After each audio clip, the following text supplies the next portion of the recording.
Assalamualaikum warahmatullahi wabarakatuh. Berjumpa lagi dengan saya di MMCTV 35 Official. Di kesempatan kali ini saya akan menjelaskan kepada kalian tentang ciri-ciri Tuhan yang berikutnya. Di episode sebelumnya sudah banyak saya jelaskan, silahkan kalian lihat sendiri dan pahami sendiri seperti apa. Kalau ada yang belum jelas, silahkan tanyakan di kolom komentar, oke? Selanjutnya, ciri-ciri Tuhan atau yang berhak untuk dijadikan Tuhan adalah pasti kalau Tuhan itu tidak mengalami bergerak atau diam. Karena gerak dan diam itu adalah ciptaan Tuhan. Ketika ada kata gerak dan diam, itu artinya ciptaan Tuhan. Kalau mengalami gerak atau diam. Kemudian sekarang coba lihat Nabi Isa. Nabi Isa bukan hanya bergerak atau diam, tapi dari perubahannya sudah kelihatan banget bahwa ada gerak dan ada diam. Kenapa? Karena katanya dari firman berubah jadi manusia, dilahirkan. Nah, ketika bahasa dilahirkan, akhirnya artinya apa?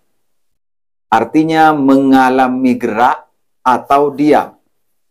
Kalau lahir dalam keadaan hidup, pasti bergerak.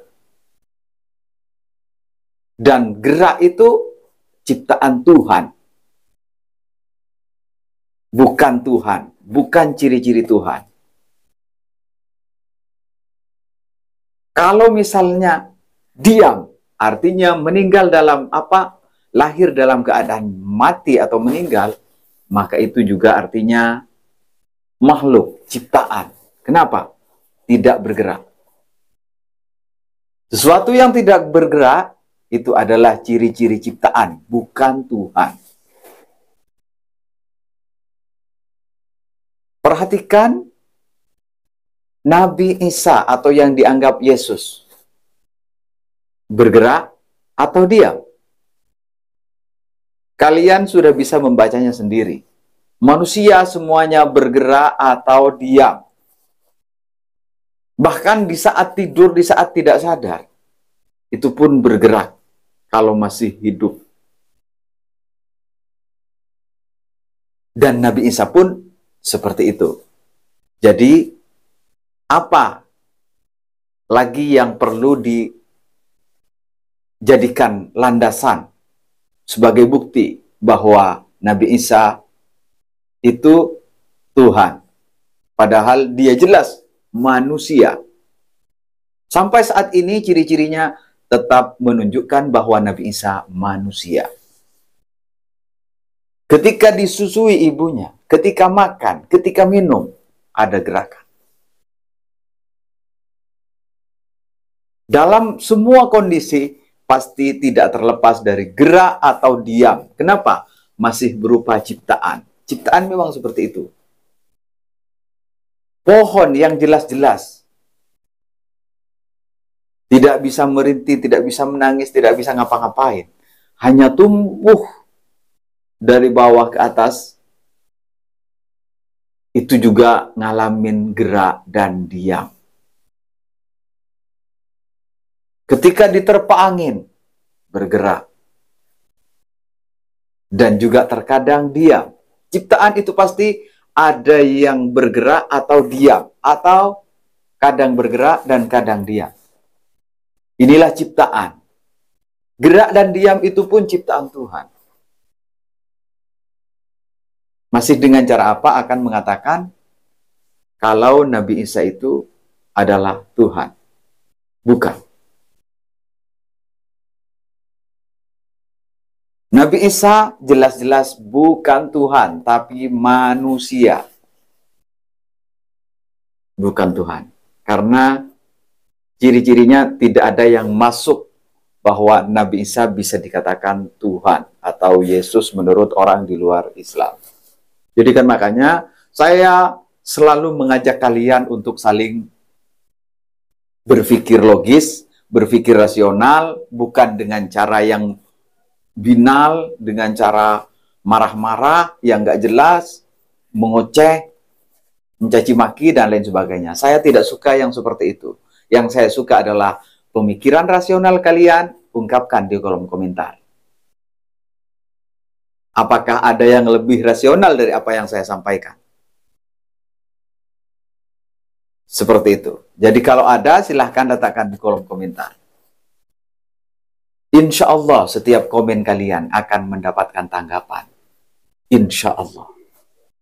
Jadi kan makanya,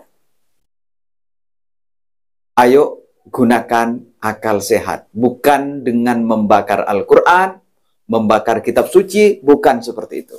Itu bukan pekerjaan orang cerdas, tapi orang orang goblok ya. Mohon maaf, bahasa goblok kayaknya terlalu orang yang tidak belajar. Begitu aja. Itu lebih bagus saya kira. Orang yang tidak belajar.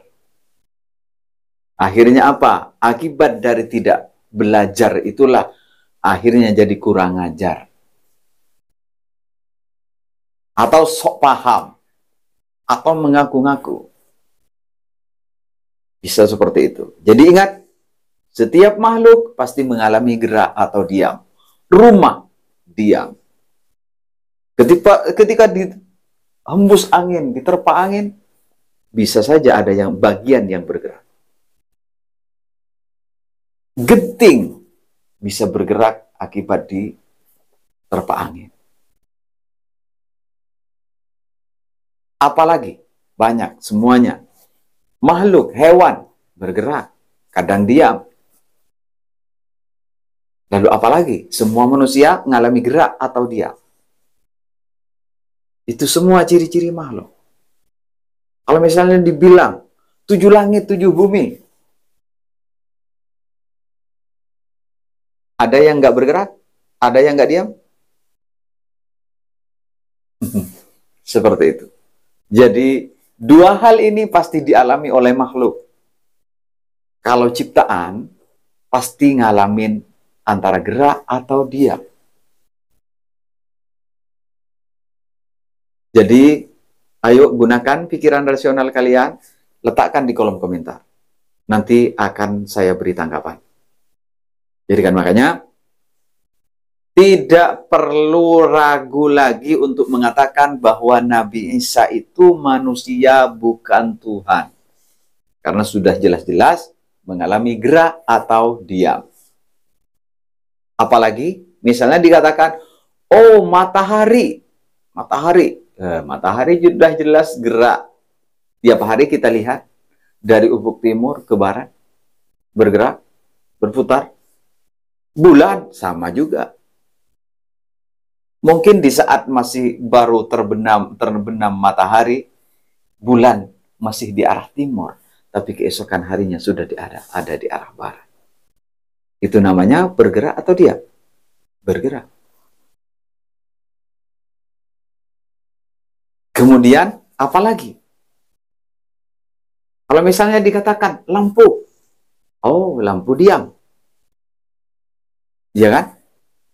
Bukan saya nyuruh lampu diam. Lampu itu diam, tidak gerak. Ya mungkin ada yang bergerak. Karena mungkin diulur kabelnya barangkali jadi gerak.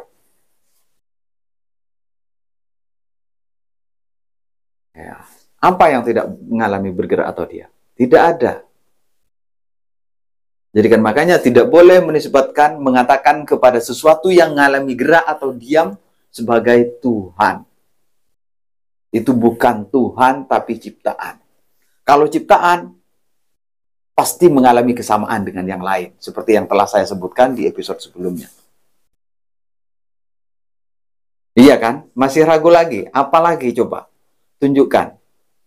Yang tidak mengalami gerak atau diam. Bahkan, sangat sulit untuk membedakan sesuatu yang bergerak sambil diam itu nggak ngerti saya. Jadi pasti ngalamin gerak atau diam. Apalagi yang ingin ditunjukkan oleh kalian. Coba perhatikan apa yang tidak bergerak, yang tidak diam. Ada jelas kan? Kalau di antara keduanya ini yang nggak mungkin ada. Iya, misalnya antara gerak dan diam, nggak jelas itu kan. Antara gerak dan diam itu dialami makhluk berarti kalau ada. Jadi ingat, bukti bahwa Nabi Isa atau yang dikatakan Yesus oleh orang di luar Islam itu bukan Tuhan, tapi manusia. Oke, sudah jelas? Nah, oke teman-teman. Mungkin saya sampai di sini dulu ya. Sampai di sini dulu videonya. Nanti kita lanjutkan di episode-episode berikutnya. Masih banyak ciri-ciri Tuhan. Untuk yang lainnya, untuk yang lebih jelasnya nanti, kenapa misalnya, kenapa nggak menggunakan kok pakai akal terus? Nah, kalau tidak bisa diterima oleh akal, terus bagaimana?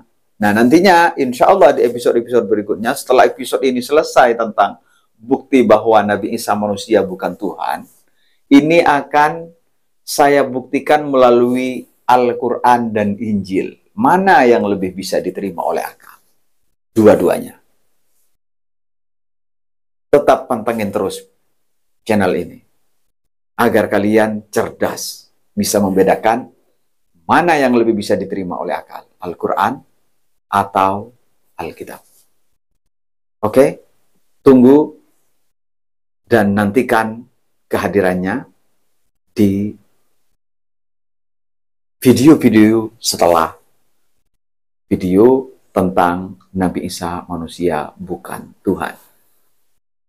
Dan nantinya kalian persiapkan semuanya tentang komen-komennya, apa yang ingin kalian komenkan. Silahkan tunjukkan di bagian mana dan akan saya mulai dari mana. Seperti itu. Tapi yang jelas nanti di Al-Quran akan kita buka satu-satu. Dari Al-Quran dan Injil dan Alkitab.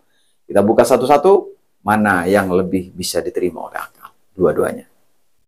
Oke, nantikan kehadiran video itu di episode atau di video yang lain. Oke? Seperti yang saya katakan, yang mana yang lebih kuat, dia yang akan bertahan. Yang tidak bisa bertahan, dilanjutkan. Seperti itu nantinya. Tunggu aja kehadirannya, videonya, dan silahkan ditonton. Mudah-mudahan ini menjadi jalan untuk kalian bisa berpikir cerdas dan mengetahui di mana yang harus kalian pilih. Bagi kalian yang masih salah pilih sampai saat ini. Oke? Sampai di sini dulu, mudah-mudahan ada manfaatnya. Silahkan teman-teman, utamanya yang sesama muslim atau yang di luar Islam juga diperbolehkan untuk membagikan video ini kepada yang lain. Ingat, sesama muslim, gimana sabda Rasulullah Shallallahu Alaihi Wasallam, "Man dalla ala khairin, falahu mislu ajri fa'ilihi." Barang siapa yang menunjukkan kepada kebaikan, maka dia akan mendapatkan kebaikan yang sama seperti orang yang melakukannya. Oke? Sudah sadar dengan ayat, dengan hadis itu? Jadikan makanya, ayo diamalkan, lalu sebarkan. Anda diam, hanya membagikan, hanya ngeklik, hanya tangan yang bergerak, tapi pahala Anda dapatkan. Oke? Sampai di sini dulu. Wassalamualaikum warahmatullahi wabarakatuh.